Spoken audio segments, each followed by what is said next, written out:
98 жылдан бері айналысамыз интернетте сайттармен. Ол кездегімен салыстырған кезде әрине қазір үлкен даму бар.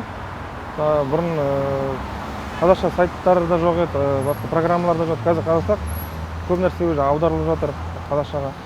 Қазақ тілді қазақша қолданушылар көп. Мен бұрынғы мысалы бір 5 жылмен де салыстыруға келмейді. Қазір соңғы 2 жылда жақсы даму бар деп айта аламын. Техникалық тұрғыдан да, қолданушылық тұрғыдан да екі жақтан да мысалы жақсы бір өсу бар.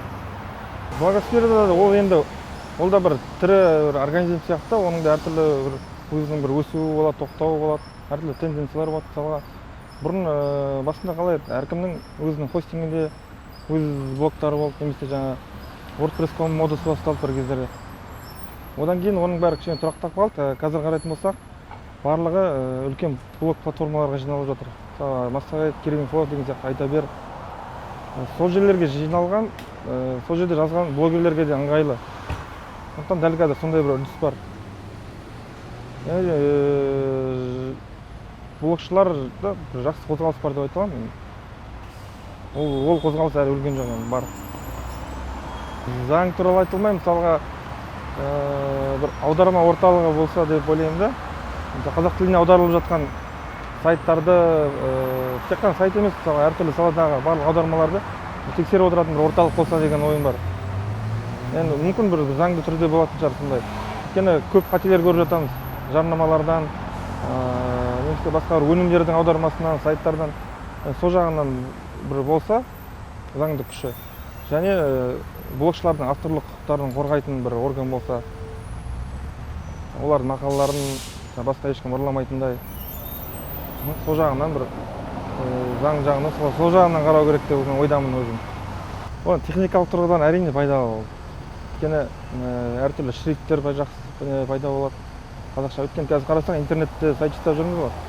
Көптеген шрифттар келмейді қазақша әріптерге. Times New Roman, Arial, Тахоманы қолданамыз көбірек. Бұл тек қана сайттарда, ал мысалға басқа графикалық программаларда, флештарда қазақша әріптер көбінесе шыға бермейді. Енді сол жағынан қарайтын болсақ егер, латын алфавиті әрине көп көмектеседі. Және жазба мәтін жағынан да жақсы болар еді деген ойдамын. Клавиатураны қайта өзгерте бермейді тілдерін. Бір клавиатурада отырар едік. Көптеген плюс болады деп ойлаймын, өйткені оған бір жағынан қазір оған өтуге дайын екенін интернетте де көрсеттік біздер. Мысалы, бір кликпен-ақ кириллицадағы мәтінді латынға аудара алатынымызды көрсеттік.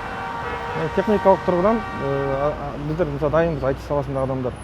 Ондай бір көшке. WordPress.com, тек қана WordPress.com емес, LiveJournal, Blogspot сияқты көптеген блог платформалар біздің елімізде жабылып қалды ғой, рұқсат етілмей. Одан кейін енді жаңадай Кереминфо сияқты блог платформалар ашыла бастады. Бұрынғы блогерлердің бәрі сол жақтарға көшті. Ондай блогшылық тек қана WordPress.com-ға қарап тұрған жоқ. Одан кейін де жақсы дамып кетті деген ойдан. Өйткені оның бір нәтижелері де бар. WordPress.com жабылғаннан кейін де қаншама блог құрылтайлар өткіздік. Блогшылардың өздерінің істеген нәрселері бар. Бір күш ретінде көрсетіп отыр. Домбыра падидің өзі бір нәтиже ғой. Блогшылардың бастаған. Бір қаладан кейін бір қала іліп алып кету, оның барлығы блогшылардың жүйесі арқылы, бір-бірінің байланысы арқылы. Ешқандай бір кері әсер етті деген пікірде емеспін. Олай айтатын болсақ, сайттар саны жылдан жылға көбейіп келе жатыр. Оған жарнама берушілер де шығып жатыр қазақстан сайттардың. Оның да олардың да бір тұрақты оқырмандары бар, кіретін адамдары бар. Жалпы аяқ алыс жаман емес, бірақ енді әлі де артта келе жатырмыз әрине. Өйткені біздің бірінші қолданушы санына қарайды ғой көп нәрсе.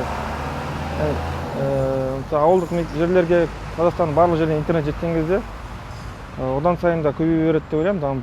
Өйткені сұраныс болған сайын соған қарап барлық нәрсе жасалынады.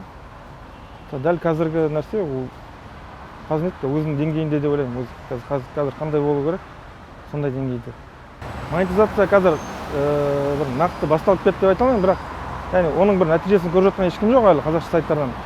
Бірақ ол қазір басталды. Қызығушылық бар, жарнама берушілер бар. Оның нәтижесі алдағы жылдары болады. Яғни ол сайт жасаушыларға да, сайт иелеріне де бір жақсы мотивация да. Реклама келу үшін сайттардың сапасы жақсара бастайды. Ішінде контентіне көңіл бөле бастайтын болады. Және басқа да мысалы тематикалық сайттар пайда бастайды жаңа. Монетизация үлкен бір күш.